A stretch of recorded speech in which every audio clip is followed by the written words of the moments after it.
નમસ્કાર વાલા વિદ્યાર્થી મિત્રો, ગીતા એજ્યુકેશન ટ્રસ્ટ સંચાલિત Sanjay school Preranadeep school Keshod YouTube video લેક્ચર્સમાં ધોરણ 8 વિષય અંગ્રેજી યુનિટ 1 પાર્ટ 3માં આપ સૌને હું આવકારું છું. વિદ્યાર્થી મિત્રો, એક્ટિવિટી 4 સુધી આપણે આગળ અભ્યાસ કરી ચૂક્યા છીએ. આશા છે વ્યવસ્થિત બધું પુનરાવર્તન તમે કરી લીધું હશે. અને હા, અવારનવાર રિવાઇઝ કરતા રહેશો. જો આ વિડીયોને જોતા રહેશો તો ચોક્કસપણે થોડી ઘણી પણ કંઈ 50 રહી ગઈ હશે એ ક્રમશઃ દૂર થતી જશે. માત્ર એક વખત જોઈ લેવું, ઉપર છલું જોઈ લેવું, થોડું ઘણું જોઈ લેવું, એનાથી ઓછો ફાયદો થશે. કારણ કે તમે જુઓ છો એમ વચ્ચે વચ્ચે આપણે જ્યાં ક્યાંય પણ વ્યાકરણ છે, સામાન્ય જ્ઞાન છે, એના મુદ્દાઓની જરૂરી ચર્ચા કરતા હોઈએ છીએ. તો જો તમે માત્ર થોડું ઘણું જોઈ અને મૂકી દેશો તો ઘણી વખત એ નુકસાનકારક પુરવાર થતું હોય છે. તો વ્યવસ્થિત પહેલેથી છેલ્લે સુધી વિડીયો જોતા જાઓ. પ્લસ માત્ર જોવાથી ફાયદો નથી, 2 થી 3 વખત એનું પુનરાવર્તન કરો. કોર્સમાં આવે ન આવે, પરીક્ષામાં પૂછાય ન પૂછાય, એ ગૌણ વસ્તુઓ છે. મુખ્ય વસ્તુ તો આ બધી જાણકારી આપણી પાસે હોવી જરૂરી છે. કારણ કે આગળના ધોરણોમાં અભ્યાસક્રમોમાં આ જ મૂકેલું હશે કે તમે 8મા ધોરણમાં શીખી ગયા છો, બરાબર. તો હવે આપણે 8મા ધોરણમાં શીખા જ નહીં હોઈએ અથવા ઉપર છલું શીખા હશું તો કેવી રીતે આગળ વધી શકશું? એટલે દરેક વિડીયોઝને વ્યવસ્થિત 2 થી 3 વખત રિવાઇઝ કરવાની અત્યારથી જ ટેવ પાડી લ્યો. તો આવો આપણે એક્ટિવિટી 5માં આગળ શરૂઆત કરીએ. એ પહેલાં એક્ટિવિટી 4 સુધીનો તમને બધો ખ્યાલ છે, બરાબર ને? ગયા ટોપિકમાં આપણે એ બધી ચર્ચા કરી હતી, જેમાં સરસ મજાની ક્વિઝની વાત કરી હતી. અને એ ક્વિઝ જે છે એમાં જ જે ઉલ્લેખ આવ્યો હતો એ કનૈયાલાલ મુનશી વિશે અહીંયા એક્ટિવિટી 5 જે છે એમાં સરસ મજાની એક ટાઈમલાઈન આપણને તૈયાર કરીને આપેલી છે. તો એ ટાઈમલાઈન જે છે ને એ ઉપરથી તમે એક્ટિવિટી પર જઈ અને થોડા તમારા વિષયની પણ તૈયાર કરો. પછી તમારા લાગતા વળગતા સગા સંબંધીઓ, સ્નેહીજનો, એ બધા પાસેથી પણ આવી માહિતીઓ મેળવી અને આ પ્રકારની ટાઈમલાઈન એમની પાસે પણ માહિતી એકત્રિત કરીને તૈયાર કરવાનો પ્રયત્ન કરો. તો અહીંયા આપણે જોઈએ એક્ટિવિટી 5માં શું આપ્યું છે કનૈયાલાલ મુનશી વિશે. તો જુઓ જોઈએ, here is the timeline of great Gujarati writer Kanaiyalal Munshi. Study it carefully, બરાબર ને? એની કાળજીપૂર્વક આપણે અભ્યાસ કરવાનો છે. તો વર્ષ આપ્યા છે, જુઓ જોઈએ. 1887 છે, એમાં બોર્ન એટ ભરૂચ. આપણા ગુજરાતનું એ ગૌરવ કહી શકાય. તો ભરૂચમાં જ તેઓ શ્રીનો જન્મ થયેલો. અને 1887ની સાલમાં 1916 મતલબ 1916 રોટ પાટણની પ્રભુતા. તો આપણે આગળની ક્વિઝમાં ઉલ્લેખ આવ્યો હતો ને એ પ્રમાણે પાટણની પ્રભુતા જે છે એના એ રચયિતા હતા, લેખક હતા. અને ક્યારે લખ્યું હતું? તો કે 1916માં. હવે ઇન 1920 રોટ પૃથ્વીવલ્લભ, બરાબર ને? મતલબ પૃથ્વીવલ્લભ જે છે એ સાહિત્યની રચના તેઓ શ્રીએ 1920માં કરેલી. ત્યાર પછી ઇન 1930 લોપામુદ્રા, બરાબર? મતલબ લોપામુદ્રા જે છે એણે જે રચના છે એ 1930માં કરી. ઇન 1938 ફાઉન્ડેડ ભારતીય વિદ્યા ભવન. તો 1938માં ભારતીય વિદ્યા ભવનની સ્થાપના કરી. ઇન 1937 to 40, હવે 1937 થી 40ના સમયગાળા દરમિયાન remained the home minister of Mumbai state. તો મુંબઈ જે છે, બરાબર ને, એના રાજ્યમાં એ રિમેન્ડ એટલે રહ્યા, હોમ મિનિસ્ટર એટલે ગૃહમંત્રી. તો જુઓ, માત્ર સાહિત્યકાર જ નહોતા, બરાબર ને, સાથે એક રાજકારણી પણ હતા. તો એ રાજકારણમાં પણ એ રીતે યોગદાન આપતા હતા. અને મુંબઈ જે છે એના ગૃહમંત્રી તરીકે 37 થી 40 દરમિયાન એ રહ્યા હતા. In 1948 agent general of India in Hyderabad state and elected member of the legislative council. બરાબર ને? તો 1948માં 1937 થી 40 આ બધો કાર્યકાળ તમારે યાદ રાખવો, પ્રશ્નોમાં પૂછી શકે અને ભવિષ્યમાં જનરલ નોલેજમાં તમને કામ આવી શકે. બરાબર ને? તો 1948માં શું થાય છે તો કે એ વિધાન પરિષદ જે છે એમાં સભ્ય તરીકે ચૂંટાણા. ઇલેક્ટેડ એટલે ચૂંટાણા. બરાબર ને? લેજિસ્લેટિવ કાઉન્સિલ એટલે વિધાનસભાના મેમ્બર એટલે કે સભ્ય તરીકે. અને બીજી એક બાબત શું થઈ તો કે હૈદરાબાદમાં એ ભારતના એટર્ની જનરલ તરીકે રહ્યા. તો એ પણ એક મોટી સિદ્ધિ ગણી શકાય. આપણું જે હૈદરાબાદ રાજ્ય છે એના એટર્ની જનરલ તરીકે 1948 દરમિયાન રહ્યા. અને બીજી મહત્વની સિદ્ધિ શું મેળવી હતી તો કે વિધાન પરિષદમાં એ ચૂંટાણા હતા. બરાબર ને? સભ્ય તરીકે. હવે ત્યાર પછી ટાઈમલાઈનમાં આગળ 1952 ટુ 53, બરોબર ને, 1952 થી 53ના સમયગાળામાં રિમેન્ડ મિનિસ્ટર ઓફ એગ્રીકલ્ચર. બરાબર ને? મતલબ કૃષિ મંત્રી તરીકે.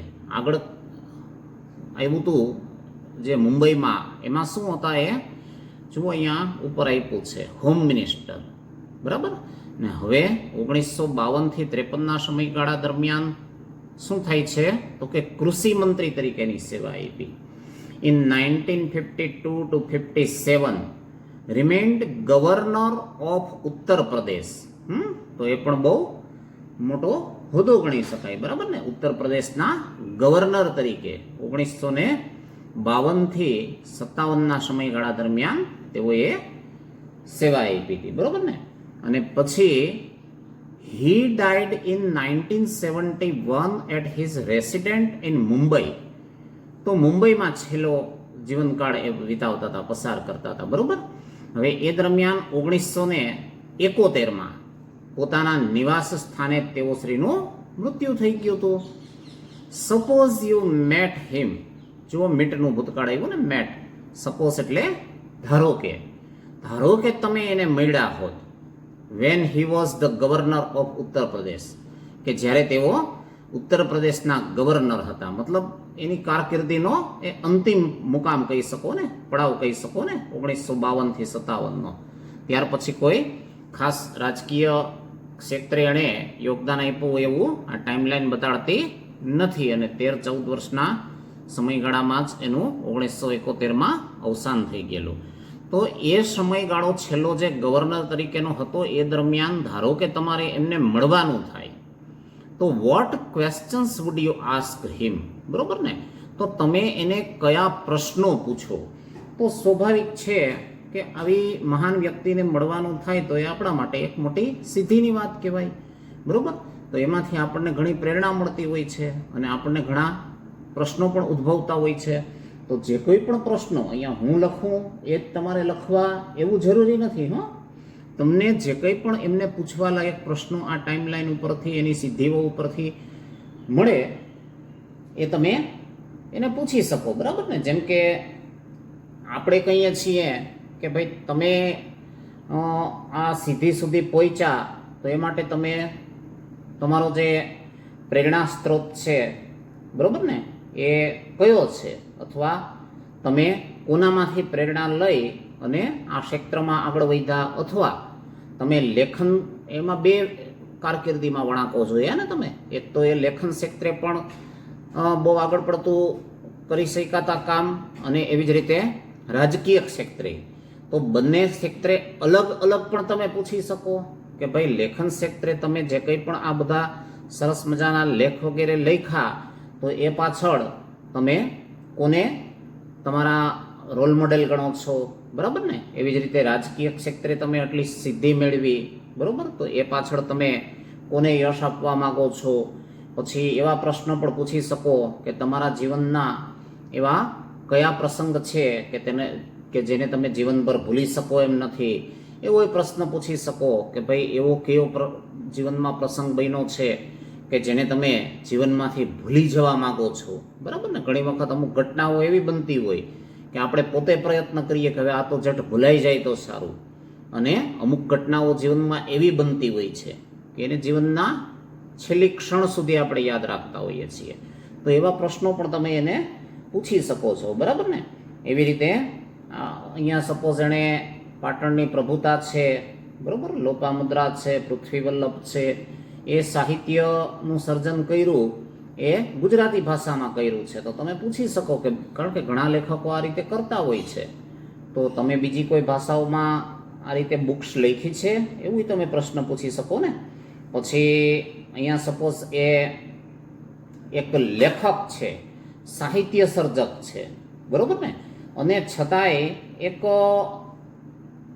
રાજકારણમાં ગવર્નર તરીકે છે, મતલબ એક મોટો હોદ્દો છે સરકારી અધિકારીનો. તો એ બે વસ્તુનો તાલમેલ, સમન્વય કેવી રીતે સાધી શકો છો, એવા પ્રશ્ન પૂછી શકો ને, બરોબર. તો આવા જુદા જુદા પ્રશ્નો જે છે એ તમારા મનમાં ઉદ્ભવે. એ પ્રશ્નો જે ઉદ્ભવે એને પછી તમે તમારા શબ્દોમાં અંગ્રેજીમાં વ્યક્ત કરો એટલે વાત થઈ જાય પૂરી. તો 6 પ્રશ્નો આપણે પૂછવાના છે.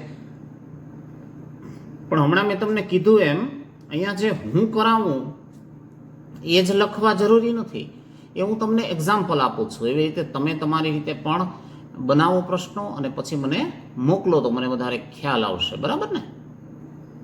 તો અહીંયા એવા 1-2 પ્રશ્નોની આપણે ચર્ચા કરીએ. જેમ કે તમે આપણે ચર્ચા હમણાં કરી મુજબ ગુજરાતી ભાષામાં લખ્યું છે, તો તમે પ્રશ્ન પૂછી શકો કે ભાઈ તમે બીજી કોઈ ભાષામાં પણ પુસ્તકોનું સર્જન કર્યું છે, લખી છે, બરાબર ને. તો એ ટાઈપનો પ્રશ્ન પૂછવો હોય તો આપણે કેમ પૂછશું કે હેવ યુ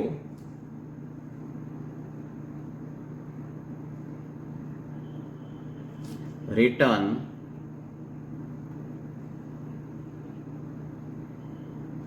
in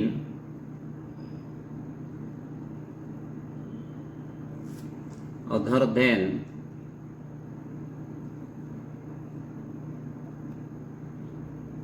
ગુજરાતી. પછી આમ પૂરો પણ લખજો તમે, ગુજરાતી લેંગ્વેજ છે, બરોબર ને. પણ અહીંયા સ્પેસ ઓછો છે એટલે હું થોડા સંક્ષિપ્તમાં લખું છું. પછી એ સમયગાળો જે છે એ આપણી ફ્રીડમ મુવમેન્ટનો સમયગાળો પણ ગણાતો, બરાબર ને. તો એના ઉપરથી પ્રશ્ન પૂછી શકો કે ભાઈ તમે ફ્રીડમ મુવમેન્ટ છે, સ્વાતંત્ર્ય સંગ્રામ છે, એમાં કઈ રીતે જોડાયેલા હતા. મતલબ હાઉ વેર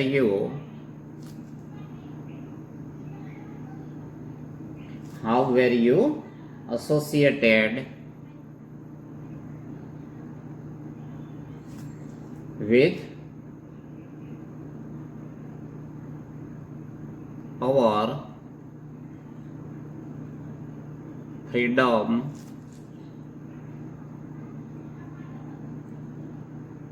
movement, બરાબર ને. આપણી સ્વાતંત્ર્ય સંગ્રામની ચળવળમાં કઈ રીતે સંકળાયેલા હતા તમે. પછી તમે એને પૂછી શકીએ કે ભાઈ ગાંધીજી સાથે કોઈ પણ રીતે સંકળાયેલા હતા તો કેવી રીતે, બરોબર ને. સ્વાતંત્ર્ય સંગ્રામની રીતે કે પછી રાજકીય રીતે કે પછી ગાંધીજી તો ધાર્મિક નેતા પણ હતા, તો આધ્યાત્મિકતાની દ્રષ્ટિએ એમ કેવી રીતે, એમ એ પ્રશ્ન પણ તમે અહીંયા પૂછી શકો, બરાબર ને. તો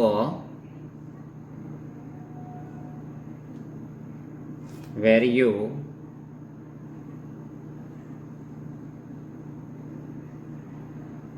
connected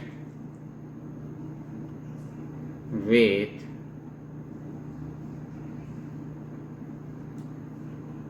ગાંધીજી એનીવે. પછી ઇફ યસ એમ જોડી દેવાય, કારણ કે ના જ પાડી દે તો હાવનો કોઈ અર્થ જ નથી, બરોબર ને. પણ ઇફ યસ ધેન હાઉ, કેવી રીતે, એમ એડિશનલ પ્રશ્નો એમાં પૂછી શકો તમે, બરાબર ને. તો હવે એવી જ રીતે એક લેખક છો તમે, રાઇટર છો, અને એક ગવર્નર પણ છો, બરોબર. તો એ બંને વસ્તુઓ જે છે એ બંને વચ્ચે તમને કઈ રીતે અનુભૂતિ થાય છે એમ. કારણ કે લેખક છે, સાહિત્ય સર્જક છે, બરોબર ને, એનો વિષય પણ અલગ થઈ ગયો, અને ગવર્નર હોવું, એક ઉચ્ચ હોદ્દા ઉપર સરકારમાં હોવું, એ વસ્તુ પણ આખી અલગ થઈ ગઈ. તો એ બંને વચ્ચેનો કેવી રીતે તમે ભેદ જે છે એ સુનિશ્ચિત કરો છો અથવા કેવું તમે કમ્ફર્ટેબલ અનુભવો છો એવો પ્રશ્ન પૂછી શકો, બરાબર. પછી ગવર્નર તરીકે લેખકને બદલે, બરાબર ને, તમે અત્યારે કામ કરી રહ્યા છો, કારણ કે આપણે જે આ ઇન્ટરવ્યૂ લેવાનો થાય છે ત્યારે એ ગવર્નર છે એવી સ્પષ્ટતા કરી છે, તો આપણે એ પણ પૂછી શકીએ, બરાબર ને, કે ભાઈ તમે લેખક છો અને ગવર્નર તરીકે કામ કરી રહ્યા છો તો કેવી અનુભૂતિ કરો છો, તો એવો પ્રશ્ન અહીંયા મૂકી શકીએ આપણે કે how do you feel as a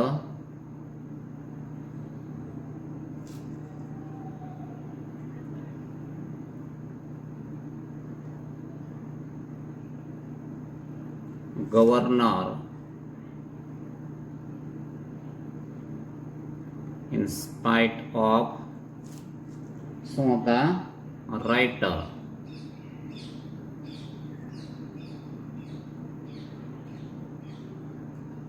બરોબર ને, તો એ પ્રશ્ન પણ પૂછી શકો એમ. એવી જ રીતે એને ભવિષ્યની મહત્વાકાંક્ષા પણ પૂછી શકો કે ભાઈ તમે લેખકમાંથી રાજ્યપાલ સુધી પહોંચ્યા તો હવે શું ભવિષ્યમાં વડાપ્રધાન કે રાષ્ટ્રપતિ સુધી પહોંચવાની મહત્વાકાંક્ષા ખરી, બરોબર ને, તો એવા અર્થમાં પણ પ્રશ્ન અહીંયા પૂછી શકો કે ભાઈ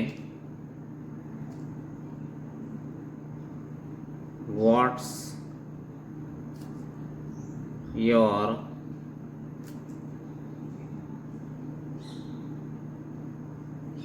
નેક્સ્ટ એમ્બિશન ટુ બી, બરોબર ને, હવે પછીની શું થવાની તમારી મહત્વાકાંક્ષા છે એવો પ્રશ્ન પૂછી શકો. પછી દરેક વ્યક્તિના જીવનમાં કોઈક નહીં ને કોઈક રોલ મોડેલ હોય જ છે ને, કે જેનાથી પ્રેરણા મેળવીને જ એ સતત આગળ વધતા હોય છે, તો એ અનુસંધાને પણ એને પૂછી શકીએ કે who is your role model.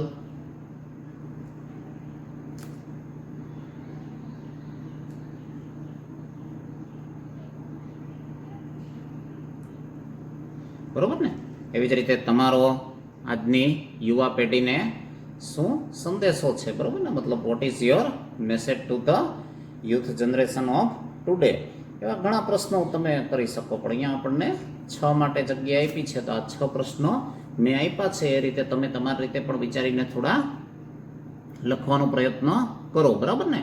હવે ત્યાર પછી જુઓ જોઈએ, prepare your father or mother's timeline, બરોબર, અને write 5 sentences about him or her, મતલબ એના વિશે 5 વાક્યો પણ લખવાના છે. ને ઉપર જે તમે જોઈને હમણાં અહીંયા આ કનૈયાલાલ મુનશીની ટાઈમલાઈન, એ રીતે તમારે એક ટાઈમલાઈન પણ એના વિશે તૈયાર કરવાની છે, બરાબર ને. તો હવે એમાં તમારે પહેલાં તો ટાઈમલાઈન બનાવવાની છે, એટલે આપણે આગળ જોયું એ રીતે જે કનૈયાલાલ મુનશીમાં હતું એ જ રીતે તમે અહીંયા લખી શકશો, બરાબર ને.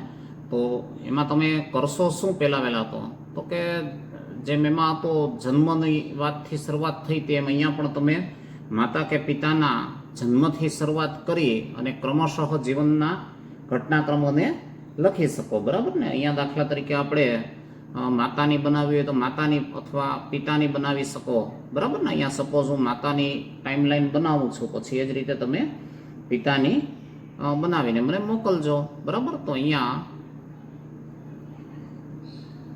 મધર્સ મતલબ માતાની બનાવીએ છીએ. અહીંયા બેમાંથી ઓપ્શન આપ્યું છે ને તમને, કાં તો ફાધર્સ બનાવો અથવા તો મધર્સ, તો આપણે અહીંયા સપોઝ મધર્સ હું લખું છું, પછી તમે એ જ રીતે ફાધર્સની બનાવો, બરાબર ને. હવે સાલ ચાલુ કરી દઈએ તો સપોઝ અહીંયા હું એક્ઝામ્પલ માટે કંઈ પણ લખું છું, બરાબર ને. પછી તમે તમારી રીતે સુધારા વધારા કરી અને તમને જે અનુકૂળ આવે એ પાછી બનાવજો, અથવા તમે સાચી પણ પેરેન્ટ્સની પાસે માહિતી મેળવીને બનાવી શકો, બરાબર ને. તો અહીંયા દાખલા તરીકે અહીંયા પહેલાં એનું નામ લઈ લઈએ આપણે, બરાબર ને. અહીંયા suppose mother's name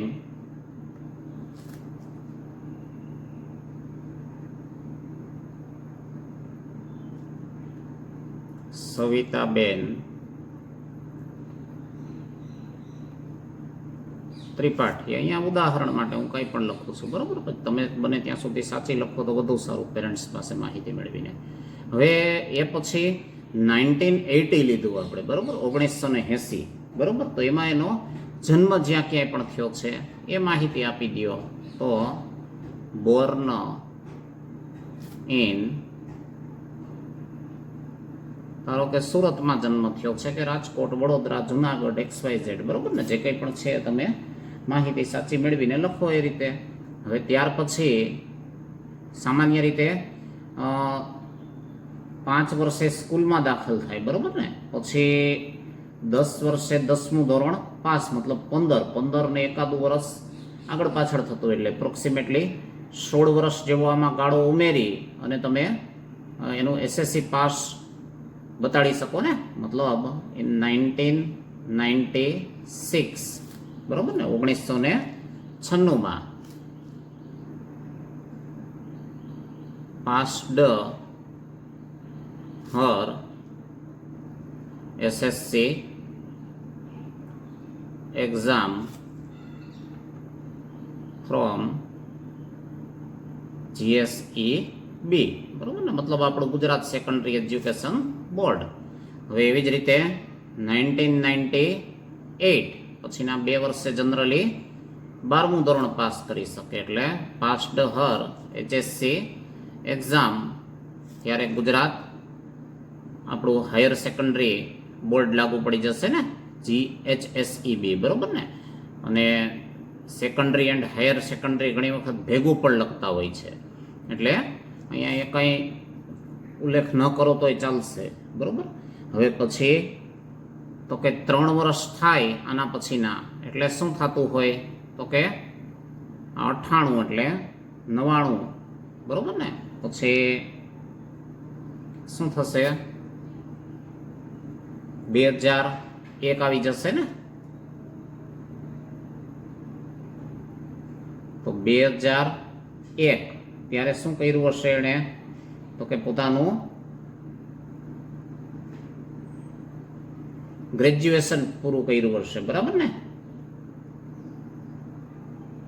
completed her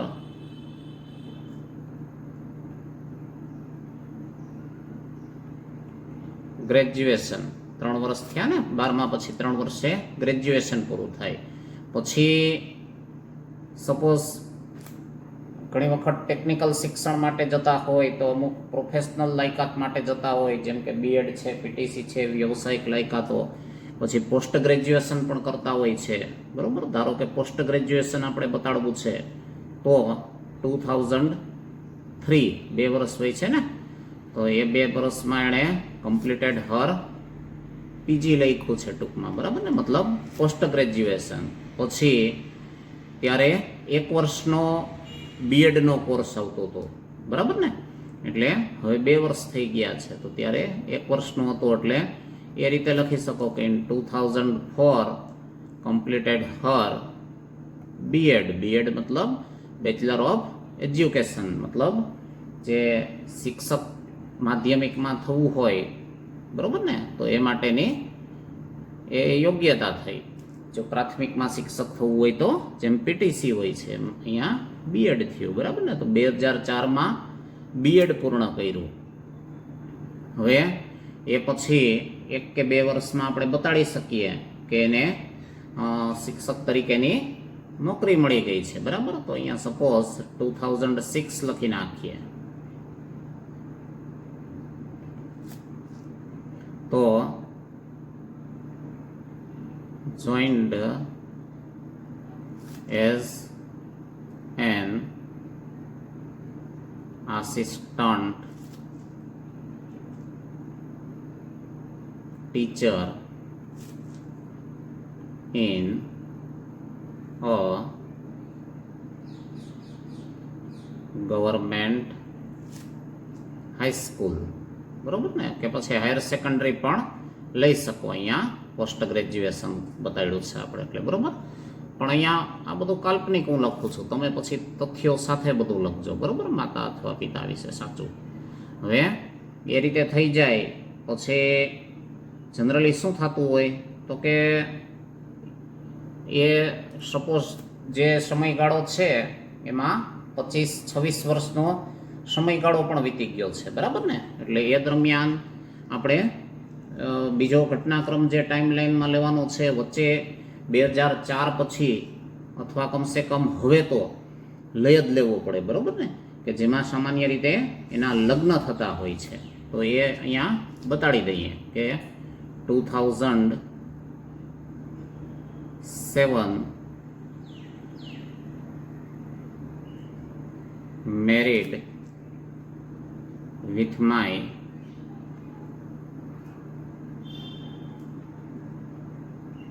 father, Mr. Arun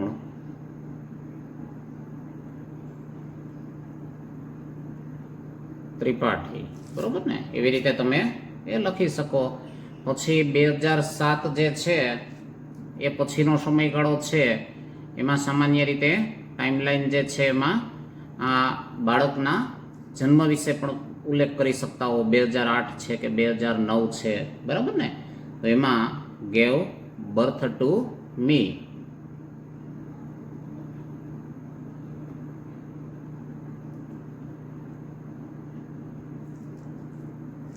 બરોબર છે. હવે એનાથી પછી ક્રમશઃ એવી જ રીતે આપણે આગળ વધતા જઈએ તો શું થશે તો કે અહીંયા સપોઝ 2006માં જોઈન્ટ કર્યું હતું તો 5 વર્ષ પછી એ પેલી પરીક્ષા દઈ શકતા હોય છે આચાર્ય માટેની ને, બરોબર ને.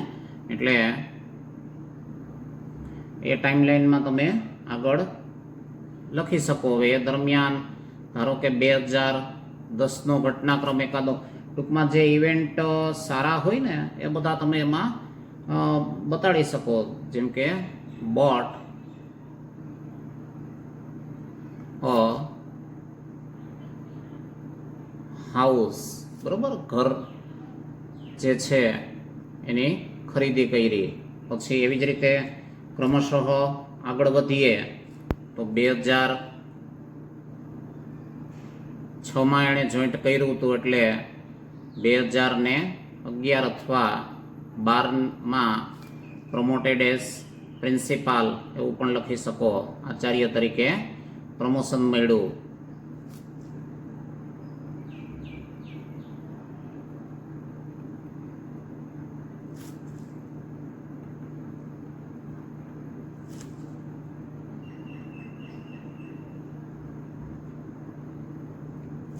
હવે 2013 કે 14ની ઘટનાક્રમ છે, બરોબર. હવે એ દરમિયાન પાછું અહીંયા આપણે સપોઝ 2008માં બર્થ ગેવ, મતલબ મને જન્મ આપ્યો તો 2013માં 5 વર્ષ પૂરા થઈ ગયા હોય, બરોબર ને. એટલે એડમિટેડ મીન્સ સ્કૂલ 2013 કે 14 એ પણ તમારે બતાડી દેવું જોઈએ. એ પહેલાં ધારો કે 2013માં આપણે એવું પણ લખી શકીએ કે ભાઈ એક સારી કાર ખરીદી.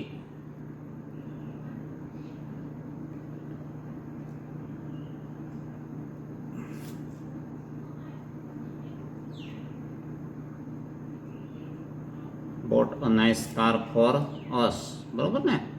પછી અહીંયા 2000 ને ધારો કે 14 છે તો એમાં મને શાળામાં પ્રવેશ અપાવ્યો.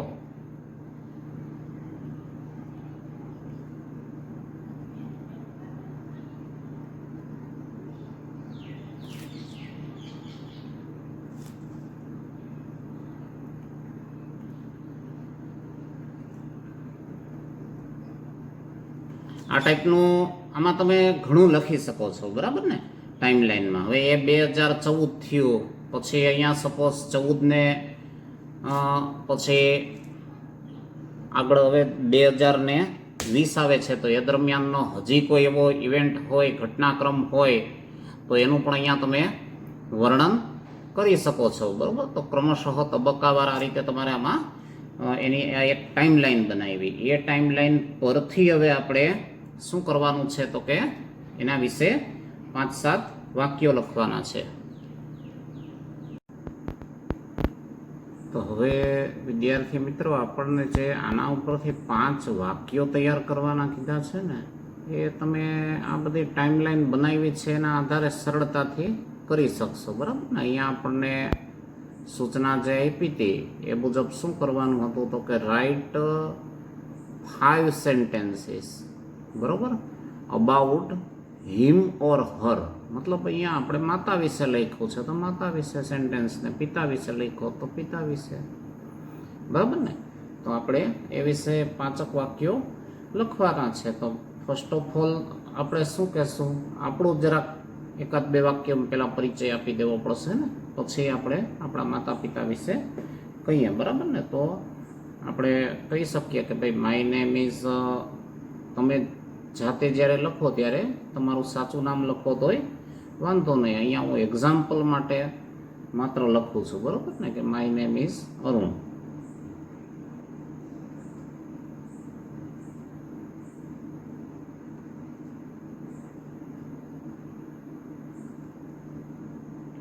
હવે આપણે જે ઉપર ઉલ્લેખ કર્યો તો એ રીતે પિતા અને માતાના નામ દર્શાવી દઈએ. તો સપોઝ માતા છે એનું નામ આપણે સવિતાબેન ત્રિપાઠી લખ્યું હતું અને પિતાનું નામ અરુણ ત્રિપાઠી લખ્યું હતું, બરાબર ને. તો આપણે પિતાનું નામ ધારો કે અરુણ ત્રિપાઠી લખ્યું છે તો અહીંયા આપણું નામ છે કંઈક એનાથી જુદું રાખવું જોઈએ, બરાબર ને. એટલે માય નેમ ઇઝ, અહીંયા આપણે ઉલ્લેખ જે કરવાનો છે એ જુદું નામ કંઈક આપણું બતાડી દઈએ. પણ તમે સાચું લખશો ત્યારે તો આવી કોઈ કોન્ટ્રાવર્સી થવાનો પ્રશ્ન રહેશે નહીં. તો અહીંયા સપોઝ હું અનુજ લખી નાખું છું, બરાબર. પછી માય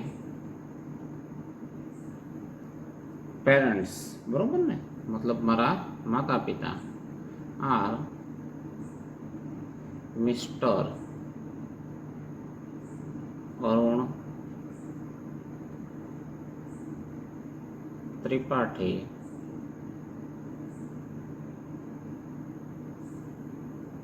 and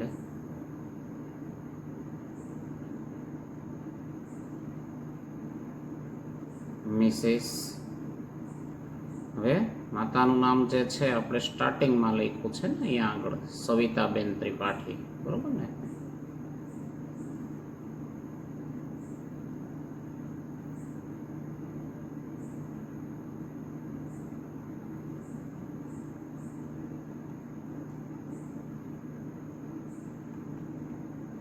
હવે એ થઈ જાય પછી આપણે ટાઈમલાઈન માતા વિશે બનાવી હતી. તો 5 વાક્યો માતા વિશેમાંથી ઉલ્લેખ કરી દઈએ, બરોબર ને. જેમ કે માતાના ઉલ્લેખ જન્મનો આપણે ક્યાંથી કર્યો હતો તો કે 1980. તો અહીંયા લખી નાખીએ, બરોબર ને, કે my mother was Born in, અને સ્થળ જો તમે આપ્યું હોય તો એ પણ ભેગું જ આવરી લ્યો, સુરતમાં છે ને 1980માં, બરોબર. તો my mother was Born in 1918. ક્યાં તો કે સુરત. તો અહીંયા એ લખી નાખીએ.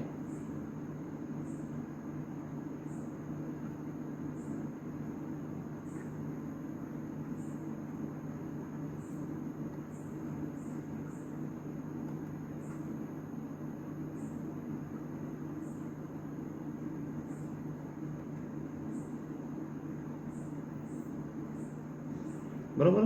હવે એ પછી આપણે જે કંઈ પણ ટાઈમલાઈન બનાવી હતી એમાંથી આ પ્રમાણે વાક્યો લેતા જવાના. જેમ કે 1996માં એસએસસી પાસ કર્યું, 98માં એચએસસી, બરોબર. પછી કમ્પ્લીટેડ ગ્રેજ્યુએશન ઇન 2001, 2003માં પોસ્ટ ગ્રેજ્યુએશન, 2004માં બીએડ.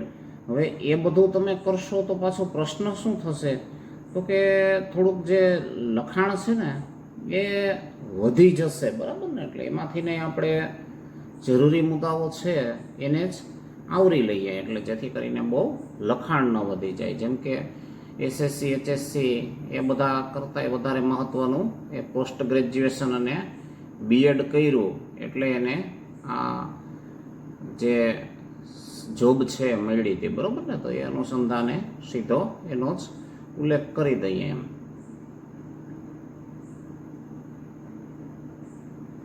તો હર પોસ્ટ ગ્રેજ્યુએશન છે એ ક્યારે પૂરું થયું છે? તો કે in 2003.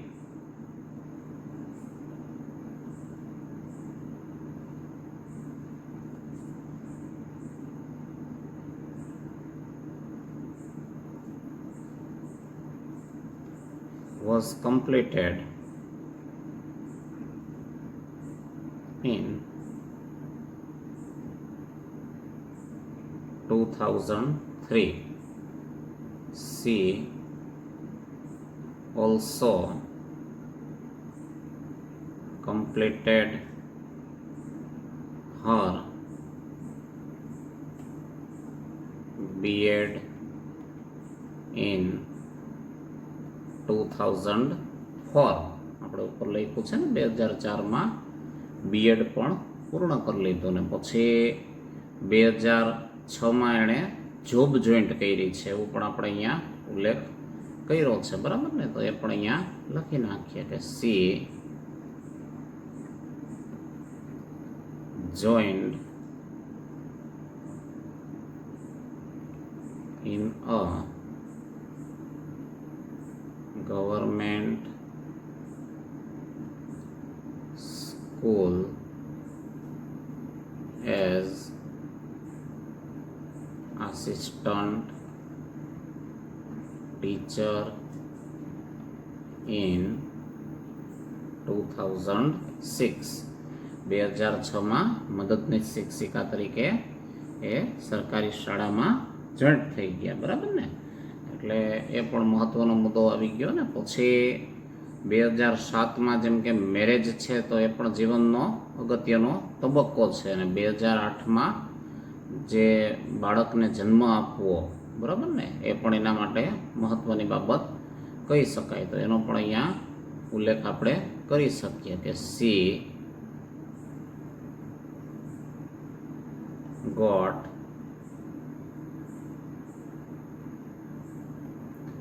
married with my father in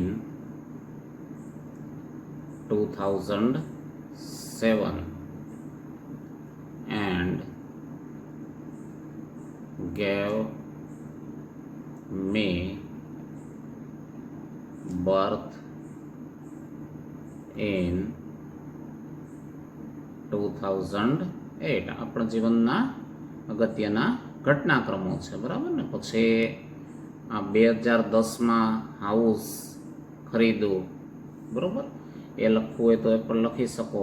અને 2012માં promoted as principal in the high school એ પણ મહત્વનો મુદ્દો છે એટલે એને પણ આવરી લ્યો તો ચાલે, બરાબર? તો અહીંયા એ મુદ્દાનો આપણે સપોઝ સમાવેશ કરવો છે તો 2013માં પ્રમોશન મળેલું છે ને, તો એ અહીંયા લખી નાખીએ કે she was promoted as principal from assistant teacher in her school in 2013. બરાબર ને? 2013માં તેની શાળામાં એ પ્રમોટેડ થઈ અને પછી આ જે છે હાઉસ, બરાબર, પછી સારી કિંમતી કાર છે એ પણ એણે આ સમય દરમિયાન લીધા, એવો ઉલ્લેખ કરવો હોય તો હજી તમે કરી શકો એમ છો ને. તો એ માટે અહીંયા તમે હવે જો કે 5 વાક્યો કીધા છે એટલે બહુ લંબાણ ન કરો તો ચાલે, શક્ય હોય ત્યાં સુધી આપણે એ બધું ન લખીએ તોય વાંધો નહીં, લખવું હોય તો my parents bought a luxurious house and a car between, હવે એ બેનો ભેગો જ આપણે ઉલ્લેખ કરી દીધો, બરાબર ને? એટલે અલગ અલગ બે વાક્યો બનાવવા નહીં. કયા સમયગાળા દરમિયાન આ બે ક્રિયાઓ થઈ છે? તો કે 2010માં મકાન ખરીદ્યું છે અને 2013માં કાર, બરોબર ને? મતલબ 2009થી 2014 વચ્ચેનો ઘટનાક્રમ થયો ને, એટલે બિટવીન 2009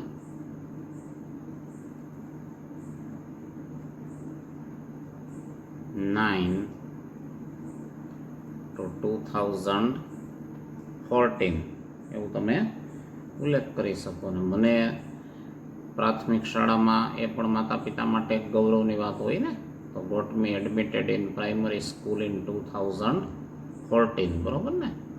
તો આઈ ગોટ એડમિશન અથવા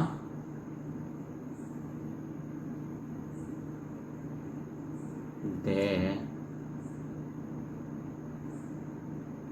got me admitted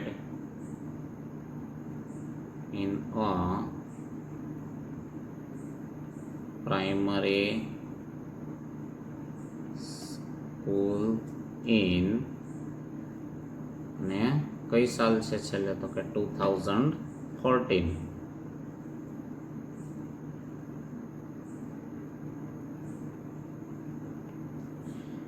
બરાબર. તો હવે આમ જોવા જાવ તો 5 ને બદલે 7-8 વાક્યો થઈ ગયા છે, એટલે બહુ લંબાણ પણ મહત્વનું નથી.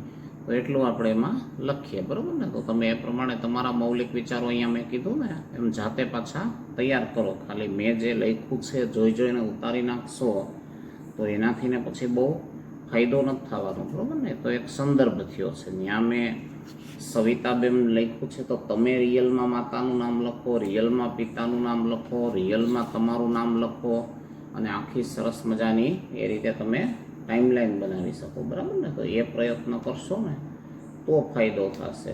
તો હવે તમારે એના પછી શું કીધું છે જુઓ જોઈએ કે following are the steps to plan a quiz, બરાબર? Read them, work in groups and arrange them in proper order. તો તમારે જે આવી ક્વિઝ આપણે આગળ આવી ગઈ હતી ને મિસ્ટર પરમારના અંડરમાં, એ પ્રમાણે ક્વિઝનું આયોજન કરવું હોય તો અહીંયા જે ઘટનાક્રમો આપ્યા છે ને એ ઘટનાક્રમોને તમારે યોગ્ય ક્રમમાં ગોઠવવાના છે પહેલાં તો, બરાબર ને? તો એ માટે suppose make a group of 3 to 5 friends, 3 થી 5 મિત્રોનું ગ્રુપ સમૂહ બનાવવો એ પણ જરૂરી છે ને, એકલો તો ક્વિઝ ન રમી શકે ને. હવે decide questions for each round, એમાં રાઉન્ડ ગોઠવાતા હોય, આપણે જોયા હતા ને આગળ. તો એવી રીતે દરેક રાઉન્ડ માટે પ્રશ્ન નક્કી કરવા પડે. પછી select a scorer and a quiz master, એ બંનેની પણ મહત્વની ભૂમિકા છે ને. સ્કોરર હોવા જોઈએ, ક્વિઝ માસ્ટર હોવા જોઈએ. પછી give a name to each group, તમે જે કંઈ પણ ગ્રુપ બનાવ્યું છે દરેક ગ્રુપને શું આપવું પડશે? નામ આપવું પડશે. પછી list questions and there answers, બરાબર ને? તો તમે એક યાદી બનાવી લ્યો કે જેમાં પ્રશ્નો પણ આવી જતા હોય અને એના જવાબો પણ આવી જતા હોય. પછી fix the time for each answer, દરેક જવાબ માટે સમયગાળો નક્કી કરી લ્યો. Give a unique name to each round, કંઈક અપૂર્વ નામ આપો તમે, બરાબર ને? કંઈક જેને કહેવાય ને પ્રેરણા સ્ત્રોતવાળું કંઈક નામ આપી શકો, અથવા લોકોને તરત મોઢે યાદ રહી જાય એવું ઘણા નામ આપતા હોય છે. તો ઘણાય આજે દાખલા તરીકે ભારતની ભૌગોલિક સ્થિતિ વિશેની ક્વિઝ રાખી હોય તો એને અનુરૂપ નામ આપતા હોય છે, બરાબર. તો તમે એવું કંઈક યુનિક નામ આપો. ખાલી નામે ઠામે રમેશ ને મહેશ ને એવા નામ આપવાથી કંઈ ફાયદો થતો નથી. આપણે જેમ આવે છે ને પેલી ક્વિઝ કોણ બનેગા કરોડપતિ, તો એ નામ જ એટલું સરસ હોય ને કે લોકોને પ્રોત્સાહન મળે કે આ ક્વિઝમાં શું હશે, બરાબર ને. તો એ રીતે આમાંય દરેક રાઉન્ડમાં નામ આપો એ રીતે સરસ મજાના. પછી decide the point for each question, બરાબર ને. એમાં જનરલી સ્ટાર્ટિંગમાં 1 પોઈન્ટના થોડાક સરળ પ્રશ્ન પૂછે, પછી 2 પોઈન્ટના મધ્યમ પ્રશ્ન રાખે, પછી 3 પોઈન્ટના થોડાક કઠિન પ્રશ્ન મૂકતા હોય, પછી એમાંય ઘણી વખત માઇનસ રાખતા હોય કે ભાઈ સાચો પડે તો +2, ખોટો પડે તો -1, એટલે વગર વિચાર્યા કોઈ જવાબો ન આપે. તો એ બધું ટૂંકમાં પ્લાનિંગ કરવું પડે. હવે categorise the question to each round, બરાબર ને. દરેક રાઉન્ડ જે છે એમાં એ પ્રશ્નો જે છે એને એની કેટેગરી વાઇઝ મૂકવાના છે કે ભાઈ આ પ્રકારનો પ્રશ્ન છે એને આપણે આ કક્ષામાં મૂકીએ તો વધુ સારું કહેવાય, બરાબર ને. સામાન્ય આપણા દેશનું નામ શું છે, હવે એને તમે 4 પોઈન્ટવાળો પ્રશ્ન બનાવી દો, બરાબર. અને એની સામે કોઈ અઘરો પ્રશ્ન હોય એને તમે સ્ટાર્ટિંગમાં 1 જ પોઈન્ટમાં મૂકી દો તો ક્વિઝ બહુ અર્થપૂર્ણ રહેતી નથી. અને પ્લે ધ ક્વિઝ મતલબ ક્વિઝ રમો. આટલા સેન્ટેન્સીસ આપણે સમજ્યા, પણ તમે જોઈ શકો છો કે એ કોઈ ક્રમમાં નથી, બરાબર ને. તો ક્રમમાં કેવી રીતે હોવા જોઈએ એ હવે આપણે નક્કી કરવાનું થશે. તો સૌથી પહેલું કામ જે છે એ તમે ક્યું કરશો તો કે list questions and there answers, બરાબર ને. પહેલું કામ તો આપણે ક્વેશ્ચન અને આન્સર્સ જે છે એનું એક યાદી તૈયાર કરી લેવી પડશે. મતલબ આ જે છે એને આપણે પહેલો ક્રમ આપી દીધો. હવે શું કરશું તો કે decide questions for each round, કયા રાઉન્ડમાં કયા પ્રશ્ન મૂકવા એનું ડિસિઝન લેવાનું થશે, બરાબર. મતલબ આ જે છે એને આપણે બીજો ક્રમ આપી દઈએ. હવે ત્યાર પછી શું કરશું તો કે હમણાં આપણે ચર્ચા થઈ એમ કેટેગરી વાઇઝ ક્વેશ્ચન્સને પાછા મૂકવા પડશે. મતલબ કેટેગરાઇઝ ધ ક્વેશ્ચન્સ છે એને આપણે કયો ક્રમ આપી દેશું તો કે 3. હવે ત્યાર પછી શું કરવું જોઈએ હવે પછી તો કે ભાઈ દરેક પ્રશ્નના જવાબ માટે સમયગાળો નિશ્ચિત કરી લેતા હોઈએ, બરાબર ને. મતલબ સમયગાળાના સંદર્ભનો જે આ મુદ્દો છે એને આપણે ક્રમ આપી દીધો 4. હવે ત્યાર પછી શું કરશું આપણે તો કે પોઈન્ટ, બરાબર ને. કે ભાઈ આ પ્રશ્નનો સાચો જવાબ આપે તો કેટલા પોઈન્ટ આપવા, બરાબર. એ ટાઈપની ગોઠવણી નક્કી થઈ જતી હોય ને. એટલે એ પ્રકારનો જવાબ જે છે એને આપણે 5મો ક્રમ આપી દઈએ. હવે ત્યાર પછી શું કરશું આપણે તો કે આ બધું જે પ્રશ્નાવલીને લગતું થઈ જાય પછી ગ્રુપ પાડી દેશું, બરાબર ને. જે કંઈ પણ વિદ્યાર્થીઓ આપણે ભેગા થયા છીએ એને ગ્રુપમાં ડિવાઈડ કરવા છે તો એ ટાઈપનો મુદ્દો પહેલો જ છે ને. તો એને હવે આપણે ઘટનાક્રમ મુજબ કયો લખી નાખશું તો કે 6 આપી દઈએ. હવે ત્યાર પછી ઘણી વખત એવું બનતું હોય કે ભાઈ પહેલાં ગ્રુપ બનાવી નાખતા હોય, બરાબર ને. એટલે એવા કોઈ તમને લાગે ક્રમ 1-2 આડાવડા કરવા પડે એમ છે તો એ કરી શકો. જનરલી આવું કરતા હોય પણ પછી લોકોની વિચારસરણી ઉપર આધાર હોય, બરાબર ને. પહેલાં આખું સામાન્ય રીતે આપણે બનાવ્યું ને એમ પ્રશ્નોનું માળખું તૈયાર થઈ જાય. પછી મિત્ર વર્તુળ જે ભેગું થયું છે એના ગ્રુપ પાડવાનું ચાલુ થતું હોય, બરાબર. હવે એ થઈ જાય પછી એ ગ્રુપ જે પાડ્યા આપણે એને નામકરણ કરતા હોઈએ છીએ ને. તો એ નામ જે છે જેમ કે સાઉથમાંથી આવ્યા છે, બરાબર, કોઈ ઉત્તરમાંથી આવ્યા છે. એ મોટી ક્વિઝ હોય ત્યારે એ જુદા જુદા ઝોનમાંથી 4 દિશાઓમાંથી બોલાવતા હોય. તો ઈસ્ટ ગ્રુપ ને વેસ્ટ ગ્રુપ ને એવા નામ આપતા હોય. તો એવી રીતે તમે પછી જુદી જુદી સ્કૂલોમાંથી આવ્યા હોય તો એ સ્કૂલોના નામ આપી શકો. બરાબર ને? જુદા જુદા ગામમાંથી આવ્યા હોય તો એના ઉપરથી ગામના નામ આપી શકો, જિલ્લાના નામ, તાલુકાના નામ, એવું કંઈક નામકરણ કરી શકો તમે ઈચ ગ્રુપ માટે. મતલબ એ જે ગ્રુપનું નામકરણનો મુદ્દો છે એને આપણે 7મા ક્રમે લખશું, બરાબર ને? હવે ત્યાર પછી મહત્ત્વની ભૂમિકા જે છે એ શું થશે તો કે આ રીતે નામ તો આપણે આપી દીધું, બરાબર ને? પછી રાઉન્ડ જે છે એ રાઉન્ડ, પહેલો રાઉન્ડ આપણે બઝર રાઉન્ડ ને ટાઈપના ગોઠવતા હોય છે ને, તો એ પ્રકારના જે રાઉન્ડ ગોઠવવા હોય, બરાબર, એને કંઈક નામ આપતા હોઈએ છીએ આપણે કે ભાઈ 1-1 માર્કના પ્રશ્ન હશે. ને આપણે આવ્યું હતું ને ક્વિઝમાં કે એમાં 1 મિનિટની સમય મર્યાદા હશે એને, બરાબર ને? અને દરેક સાચા જવાબના તમને 2 પોઈન્ટ મળશે, ખોટો જવાબ તમારો 1 પોઈન્ટ લઈ લેશે, બરાબર? અથવા તમે ક્વિઝમાંથી આઉટ થઈ જશો, એવું બધું એની શરતો હોય. તો યુનિક નેમ એ રીતે તમે આપી શકતા હો. મતલબ એ જે છે એને આપણે કેટલામું સેન્ટેન્સ બનાવી દેશું તો કે 8મું, બરાબર ને? અને હવે જે રહી ગયું છે એ શું છે તો કે સિલેક્ટ અ સ્કોરર, બરાબર? એ જે છે એને આપણે 9મો ક્રમ આપી દઈએ. અને એ થઈ જાય પછી આપણે ક્વિઝ રમવાનું ચાલુ કરવાનું થશે, બરાબર ને? મતલબ એ પ્રકારનો જે મુદ્દો આપ્યો છે ને છેલ્લો, મતલબ 10મો ક્રમ આપી દઈએ. તો આ રીતે આપણે આ આખો જે ઘટનાક્રમ છે એને ગોઠવી શકીએ છીએ, બરાબર ને? તો તમારે એ રીતે ગોઠવવાનું હતું, બરાબર? હવે ત્યાર પછી શું કીધું છે જુઓ જોઈએ 6Bમાં કે વર્ક ઇન ગ્રુપ્સ, સમૂહમાં કામ કરો. પછી plan a quiz programme for your school, બરાબર ને? અત્યારે તો જો કે શાળા કાર્ય બંધ છે એટલે એ કાંઈ આપણે પ્લાનિંગ ન કરી શકીએ, પણ એક જાતની પ્રવૃત્તિ સરસ છે જો આપણે આ કરીએ ને એક્ટિવિટી તો. પછી use the questions from this unit, આ યુનિટમાં આપણને મળ્યા હતા ને પ્રશ્નો, એનો ઉપયોગ કરી શકીએ. પછી watch any quiz programme on the television, ટેલિવિઝનમાં તમે જુઓ ને તો બાળકોના કાર્યક્રમોમાં આવી ક્વિઝ જે છે એનું ખાસ આયોજન થતું જ હોય. તો એ પણ તમે ખાસ જુઓ તો એનાથી તમારું સામાન્ય જ્ઞાન એ વધશે અને કેવી રીતે ભૂલો થતી હોય છે, કેવી રીતે પ્રશ્નોત્તર આપી શકાતા હોય છે, બધું તમે શીખી શકો, બરાબર ને?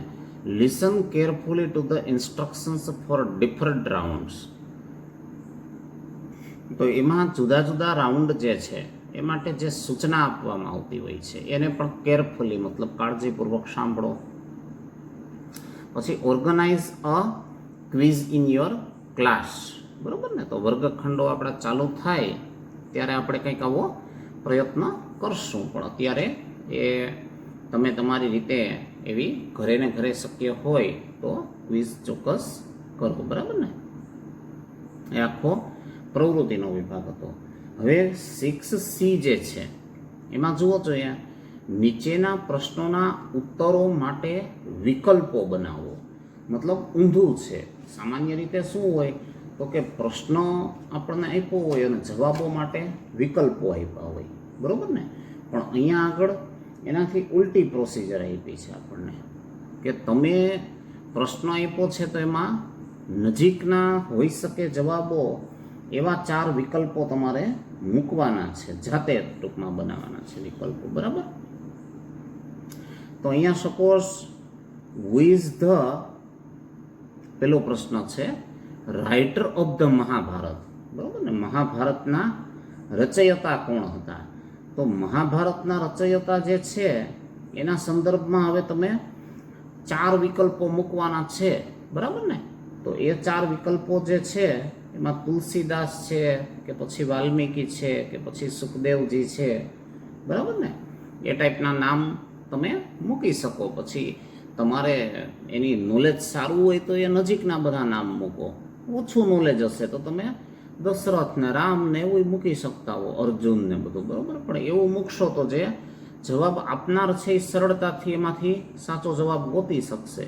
પણ નજીકના જવાબો મૂક્યા હશે તો થોડું એને કન્ફ્યુઝન પણ થઈ શકે કે એ હોઈ શકે, બી હોઈ શકે, સી હોઈ શકે, બરાબર ને? તો એ રીતે તમારે આમાં મૂકવાના કે જેથી કરીને સામેવાળાને સાચો જવાબ શોધવામાં થોડી ગૂંચવણ ઊભી થતી હોય એવું લાગે. તો અહીંયા એ ટાઈપના આપણે વિકલ્પો અમુક મૂકી દઈએ, બરાબર ને. જેમ કે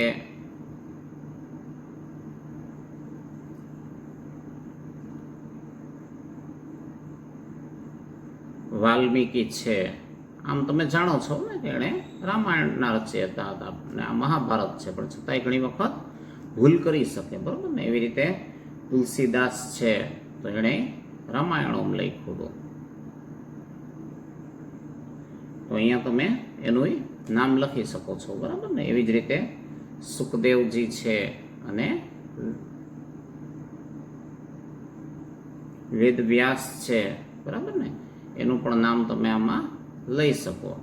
તો એ રીતે જો તમે વિકલ્પો મૂકશો ને તો સામેવાળાને થોડી ટૂંકમાં વિચારવાની સ્થિતિ ઊભી થઈ શકશે. બાકી ઓલા તમે સીધે સીધા દશરથ ને ભરત ને લક્ષ્મણ ને એવા નામ લખશો તો એ બહુ એને વિચારવાની તક મળશે નહીં. તો એ રીતે રચયિતા જે છે એ વેદવ્યાસ છે, પણ વાસ્તવમાં એને કન્ફ્યુઝન થાય એટલે આપણે એની નજીકના જવાબો મૂકવાનો પ્રયત્ન કરતા હોઈએ છીએ. હવે એવી જ રીતે હુ ડિસ્કવર્ડ અમેરિકા, બરાબર ને. તો એ ઓમ તમને ખ્યાલ છે કે કોલમ્બસ છે, પણ છતાંય એ ભૂલભુલામણીવાળા બે જવાબો રાખો ને તો થોડું એને કન્ફ્યુઝન થતું હોય છે, બરાબર. જેમ કે દાખલા તરીકે આપણા તમે ઇતિહાસ તો ભણો જ છો ને, તો કોલમ્બસ અમેરિકામાં આવ્યા હતા, એવી રીતે તમે અહીંયા ભારતમાં આવેલા વાસ્કો દ ગામા છે એનું નામ એ ભૂલ કરાવવા માટે મૂકી શકો છો.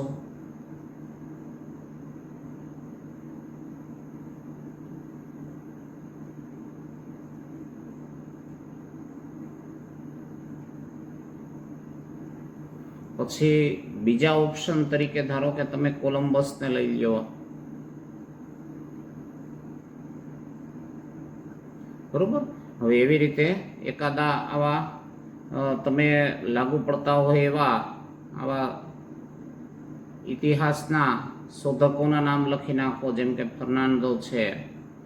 પછી એકાદો ઓમ જોવા માટે મૂકી દો કે ભાઈ એને ખરેખર આમાં ખબર પડે છે કે હાવ અટકળે જ જવાબો આપે છે, બરાબર ને. એ માટે ધારો કે એકાદા વૈજ્ઞાનિકનું નામ લખી નાખો તોય ચાલે, પણ એકાદું એવું કરો ને ત્યાં સુધી વાંધો નહીં. બાકી તો હવે જો એને ખબર હોય કે આ 3 વૈજ્ઞાનિક છે તો એ તરત જ કહી જ દેશે કે કોલમ્બસ, બરાબર ને. પણ એકાદું આવું મૂકી અને થોડો જવાબને મધ્યમ અથવા સરળ પણ બનાવી શકતા હો તમે. હવે એવી જ રીતે when did the battle of Plassey take place, બરાબર ને. તો એ તો તમે જાણો જ છો ને, ઇતિહાસમાં તમારે બધું આવે છે. 1757માંથી હતું ને. તો અહીંયા તમે એ રીતે ધારો કે એને પહેલો વિકલ્પ લઈ લીધો છે તો એકાદો એની આગળનો વિકલ્પ લઈ લ્યો, જેમ કે 1657 છે, બરાબર ને.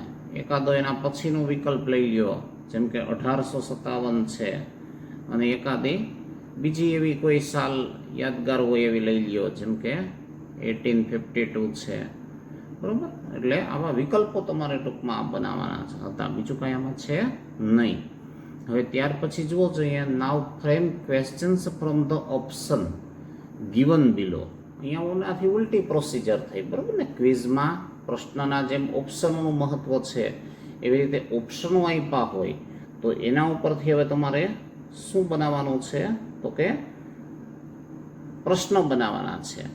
તો અહીંયા જુઓ જોઈએ, નદીના નામ પૂર્વે આર્ટિકલ ધ લગાડવામાં આવે એ નિયમ આપણે શીખાતા, એનું ઓબ્ઝર્વેશન તો તમે કરી શકો છો ને.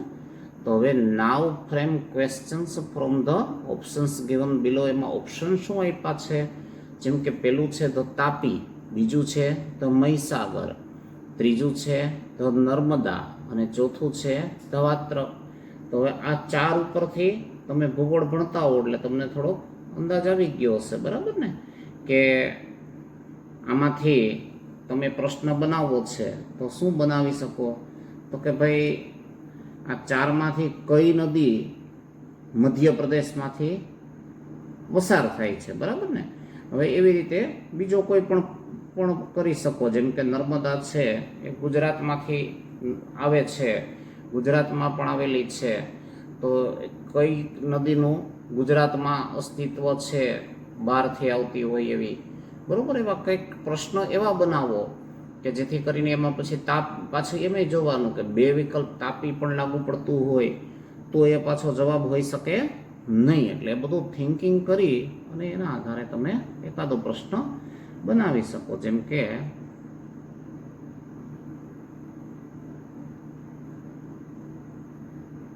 which of the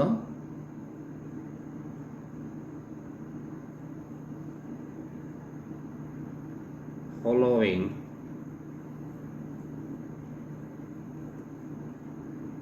rivers flows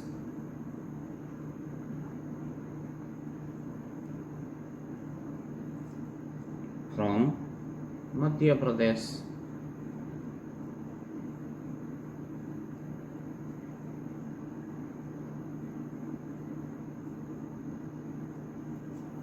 તો એ જે છે ને એનો જવાબ પછી તમને પાછો ખ્યાલ હોવો જોઈએ કે એક્ઝેક્ટલી એક જ જવાબ. અને જો ઘણી વખત એકથી વધુ જવાબ હોય તો તમારે પહેલેથી સ્પષ્ટતા કરી દેવાની કે there might be more than one answer, બરાબર ને? એટલે જેથી કરીને ક્વિઝમાં જે ભાગ લેનાર છે એને થોડોક અંદાજ રહીએ કે ભાઈ આમાં હું બે જવાબ આપું તોય વાંધો નથી.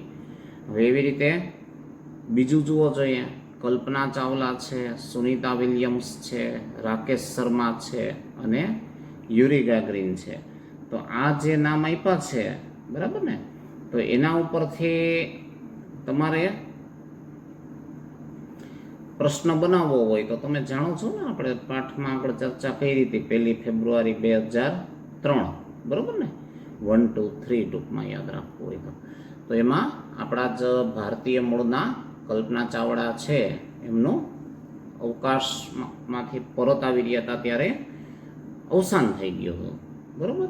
તો એ પરથી તમે એ ટાઈપનો પ્રશ્ન પૂછી શકો કે ભાઈ આ આપ્યા છે વિકલ્પો, એમાંથી કોનું, બરાબર ને, અવકાશમાંથી પૃથ્વી તરફ પરત આવતી વખતે મૃત્યુ થયું હતું, બરાબર ને? તો એવો પ્રશ્ન છે, એનો જવાબ એકમાત્ર કયો આવે એમ છે?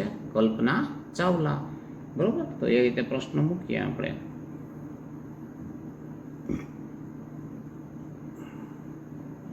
Who of the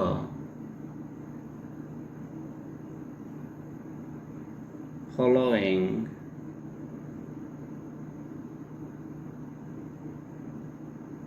met with death?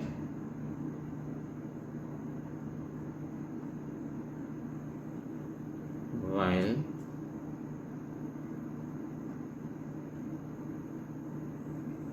returning from the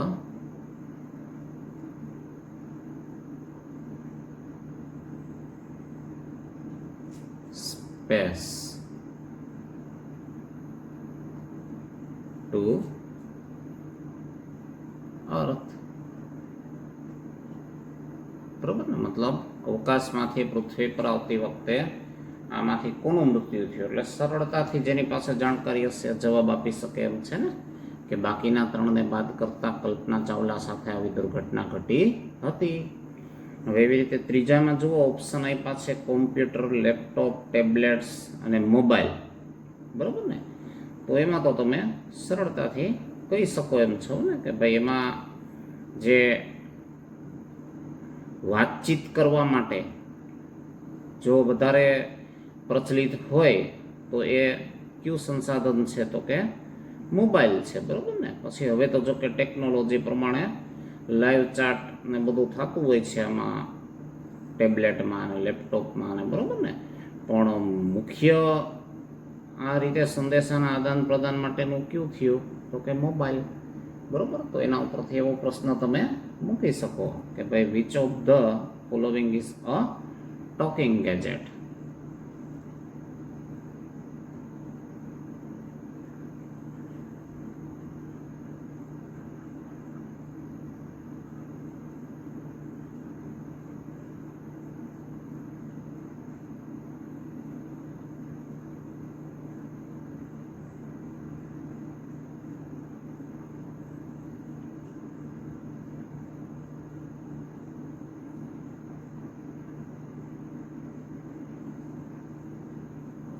હવે એવી રીતે ચોથું જોવો જોઈએ, એમાં તમને પ્રેમાનંદ છે, નરસિંહ મહેતા છે, કનૈયાલાલ મુનશી છે, બરાબર, અને ઉમાશંકર જોશી, એવા 4 નામ આપ્યા છે.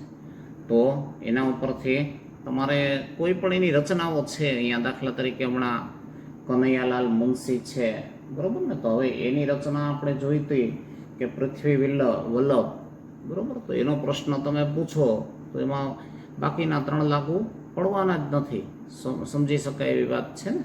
તો એવી રીતે તમે વૈષ્ણવજન તો તેને રે કહીએ, તો એ રચના જે છે એની સાથે આપણે જાણીએ છીએ કે નરસિંહ મહેતા સંકળાયેલા છે, તો પછી બીજા કોઈને એ ઓપ્શન લાગુ પડવાનું નથી. એટલે એવો કોઈ પણ તમે જે રચના જાણો છો એવા એકની રચના વિશે લખી નાખો.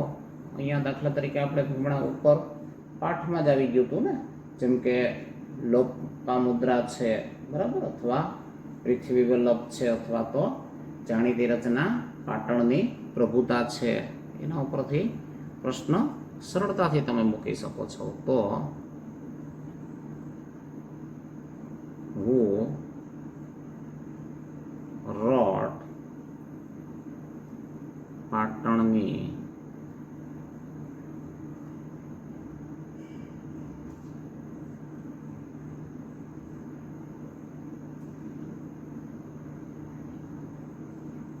પ્રભુતા, બરાબર ને, કોણે પાટણની પ્રભુતા લખ્યું હતું?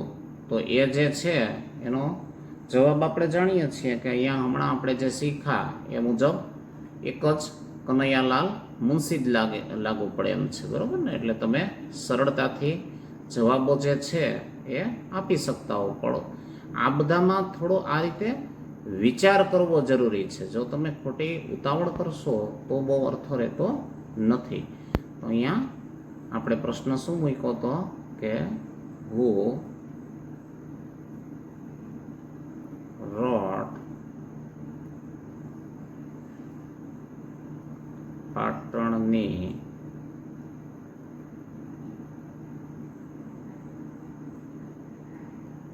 પ્રભુતા, બરાબર ને. હવે એવી રીતે 5મામાં જોવું જોઈએ, સોલર એનર્જી, ઓઇલ, પેટ્રોલ અને કોલ, બરાબર. તો આ બધા સોર્સિસ જે છે, તમે સાયન્સ ભણો છો એટલે તમને ખ્યાલ જ છે કે આપણે જે પુનઃ પ્રાપ્ય અને પુનઃ અપ્રાપ્ય ઉર્જા સ્ત્રોતો આવી ગયા છે, બરાબર ને. એના ઉપરથી જ તમે આનો પ્રશ્ન બનાવવા માંગો તો બનાવી શકો એમ છો ને સરળતાથી. તો આપણે સોલર એનર્જી છે એને કહી શકીએ કે ભાઈ એ લગભગ પ્રદૂષણની માત્રા 0 જેવી છે, એમાં બાકી બધામાં પ્રદૂષણ થાય છે, બરાબર. પછી ઉપલબ્ધતાની દ્રષ્ટિએ પણ સરળતાથી ઉપલબ્ધ છે, બરાબર ને. પછી એમાં આપણે ઓમ જોવા જઈએ તો ઓછી ખર્ચાળ પદ્ધતિ પણ એ જ છે, ને બાકી આ ઓઇલ, પેટ્રોલ, કોલ એ બધાનો જથ્થો આવનારા વર્ષોમાં ખૂટી જશે. પણ સોલર એનર્જી વિશે એવું અત્યારે વિચારી શકાય એમ નથી. એ લાંબો કાળ સુધી ચાલે એવી એનર્જી છે. તો એ બધા તથ્યોના આધારે તમે કહી શકો કે ભાઈ which of the following is the most desirable, બરાબર ને, સોર્સ ઓફ એનર્જી, મતલબ સૌથી વધુ ઈચ્છનીય એનર્જી સોર્સ આમાંથી કયો છે એમ પ્રશ્ન આપણે મૂકી શકીએ ને. તો which of the given below is the most suitable પણ લખી શકો, desirable પણ લખી શકો.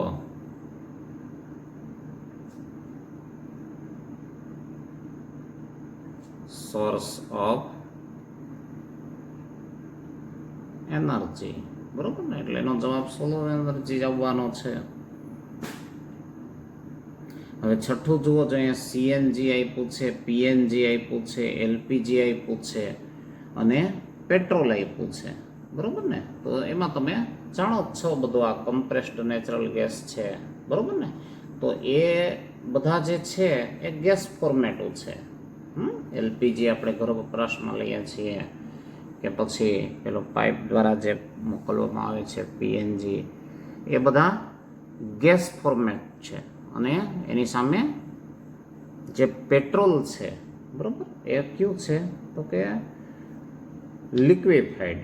તો આપણે પૂછીએ કે ભાઈ નીચેનામાંથી ગેસનું ફોર્મેટ કયું નથી, તો સીધો જવાબ તમે આપી શકો ને કે પેટ્રોલ નથી, બરાબર ને? એટલે એ સરળતાથી આપી શકાય એવો જવાબ છે. એટલે તમે અહીંયા પ્રશ્ન મૂકી શકો.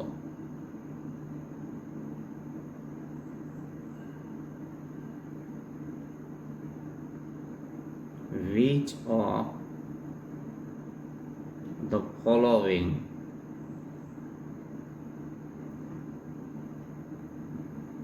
is not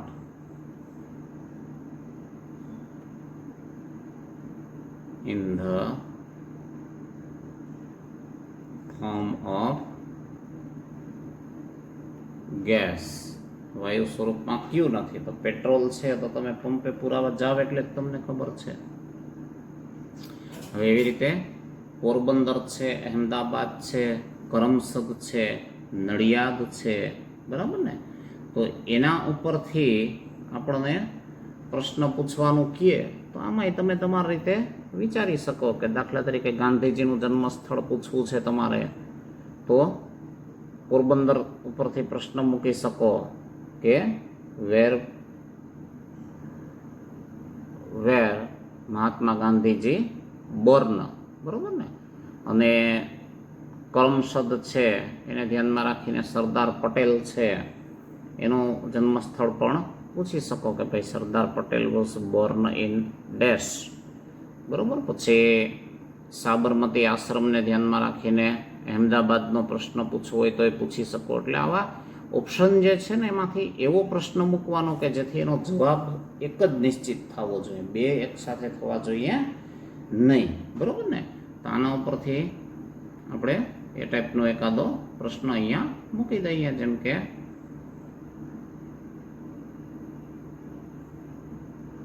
Gandhiji was Born in dash, બરાબર ને? એટલે એનો જવાબ ચારમાંથી જે ક્વિઝમાં ભાગ લીધો છે જાણતા હશે તો સાચો કહેશે, અધરવાઇઝ ભૂલ કરશે. એવી રીતે 8મામાં જુઓ જોઈએ શું આપ્યું છે આપણને, તો કે જુનાગઢ છે, પછી અહેમદાબાદ છે, સુરત છે અને કચ્છ આપ્યું છે, બરાબર. તો હવે એના ઉપરથી પણ તમે પ્રશ્નો અલગ અલગ સ્થિતિને ધ્યાનમાં રાખીને બનાવી શકો. જેમ કે જુનાગઢને ધ્યાનમાં રાખીને ગિરનાર પર્વત છે, બરાબર, અથવા જે સફેદ રણ છે એને ધ્યાનમાં રાખીને કચ્છ વિશે પૂછી શકો, અથવા મોસ્ટ ડેવલપ્ડ ટેક્સટાઇલ ઇન્ડસ્ટ્રી, અથવા અત્યારે એને સુરતને આપણે ડાયમંડ નગરી તરીકે પણ ઓળખીએ છીએ, તો એના આધારે એનો પ્રશ્ન મૂકી શકો, બરાબર ને? તો આમાંથી તમે તમારી અનુકૂળતા મુજબ ટૂંકમાં કોઈ પણ પ્રશ્ન બનાવી શકો છો, બરાબર. તો અહીંયા સપોઝ જુનાગઢ આપણો જિલ્લો છે એને ધ્યાનમાં રાખીને આપણે પ્રશ્ન બનાવવો છે, તો એમાં પછી કોઈ પણ તમે એવો ઐતિહાસિક સ્મારક લઈ શકો, બરાબર ને? જેમ કે અશોકનો શિલાલેખ ક્યાં આવેલો છે એમ પૂછે તો એનો જવાબ એ જુનાગઢ જ થવાનો છે. તો એ રીતે પ્રશ્ન, પછી ગિરનાર ક્યાં આવેલો છે તો એનો જવાબ એ આ જ થવાનો છે, બરાબર ને? તો એવો કોઈક પ્રશ્ન તમે પૂછી શકો. અથવા which of the following city is known as diamond city, બરાબર ને? તો હીરાનગરી તરીકે છે, પછી ટેક્સટાઇલ ઇન્ડસ્ટ્રી તરીકે પણ હવે સુરતનો વ્યાપ વધી ગયો છે, બરાબર ને? તો આવા જુદા જુદા હેતુથી તમે પ્રશ્ન પૂછી શકો છો. જરૂરી નથી કે અહીંયા હું લખું એ જ પ્રશ્ન તમારે પૂછવો, બરાબર ને? તો અહીંયા એકાદો પ્રશ્ન એ ટાઈપનો હું મૂકું છું, પછી તમે તમારી રીતે પણ ચોક્કસ બનાવો, બરાબર ને? તો તો સપોઝ આપણે પ્રશ્ન મૂકીએ કે ઇન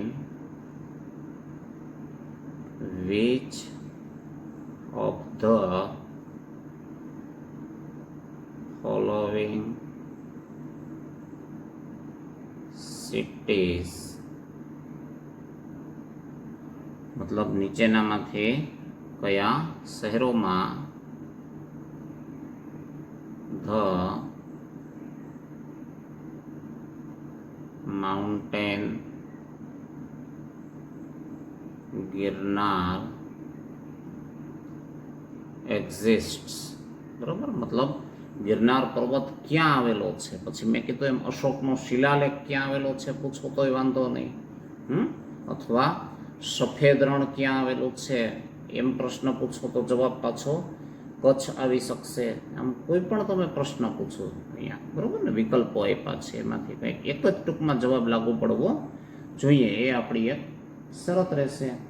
તો આ રીતે આ જે એક્સરસાઇઝ છે એ તમે કરી શક્યા, બરાબર ને. તો આમાં હું માનું ત્યાં સુધી તમે જોઈ શક્યા હશો, બહુ સહેલું છે આ બધું, અને આનંદદાયી પણ છે, અને વૈવિધ્યતાસભર બધા જવાબો બને છે, બરાબર ને. વિકલ્પોના આધારે જવાબો ઉપરથી પ્રશ્ન બનાવવા એટલે એક આનંદની વાત હોય, પણ ધ્યાન રાખવું પડે કે ભાઈ જવાબ જે છે ને એના આધારે પ્રશ્ન બનાવીએ ત્યારે એક જ પ્રશ્નના બે જવાબો ન થવા જોઈએ, બરાબર. અધરવાઇઝ સામેવાળા કન્ફ્યુઝનમાં મુકાઈ જાય, એટલે એ બધું ક્લિયર કરી લેવાનું. તો અહીંયા જે એક્સરસાઇઝ આપી છે એ તમે પાછી તમારી રીતે પણ સેલ્ફ પ્રેક્ટિસ કરો, વ્યવસ્થિત તમારી રીતે જુદા જુદા જવાબો, પ્રશ્નો વગેરે બનાવી અને મને મોકલો. તો અહીંયા આપણે જોશું કે ભાઈ કયા વિદ્યાર્થીએ ખરેખર પોતાની રીતે સેલ્ફ થિંકિંગ કરીને મહેનત કરી છે, બરાબર ને. બાકી ખાલી જોઈને બેઠા ઉતારા કરવાથી બહુ ફાયદો થતો નથી. તો અહીંયા આપણું આ જે યુનિટ 1 છે એ પૂરું થાય છે. એની બરોબર બધા તૈયારી કરી લ્યો, રિવિઝન કરી લ્યો, બરાબર ને. એટલે ટૂંક સમયમાં એની એક ટેસ્ટ તમને આપવામાં આવશે, એ પણ તમારે ભરીને પછી મોકલવાની હશે. ને ત્યાર પછી આપણે યુનિટ 2 જે ચાલુ કરવાનું છે, તો એ યુનિટ 2 ચાલુ થાય એ પહેલાં થોડું તમે એનું રિવિઝન જાતે કરી રાખો, તો અહીંયા જ્યારે સમજાવવામાં આવે ને ત્યારે તમને મજા આવે, અને પ્લસ ન સમજાણું હોય, બરાબર, એ ડાઉટ સરળતાથી ક્લિયર થઈ જાય. ને આ લેક્ચરની પહેલાંના પાર્ટ્સ છે એ પણ 2 થી 3 વખત રિવાઇઝ કરી લ્યો, બરાબર. ખાલી ઉપર છલું જોતા રહેશો તો બહુ ફાયદો નહીં થાય. 2 થી 3 વખત જોશો ને તો એમાંથી તમને ઘણું નવું શીખવા મળશે. ચાલો તો વિદ્યાર્થી મિત્રો, અહીંયા આપણું આ લેક્ચર પૂરું કરીએ છીએ. બધાને બેસ્ટ ઓફ લક, આવજો.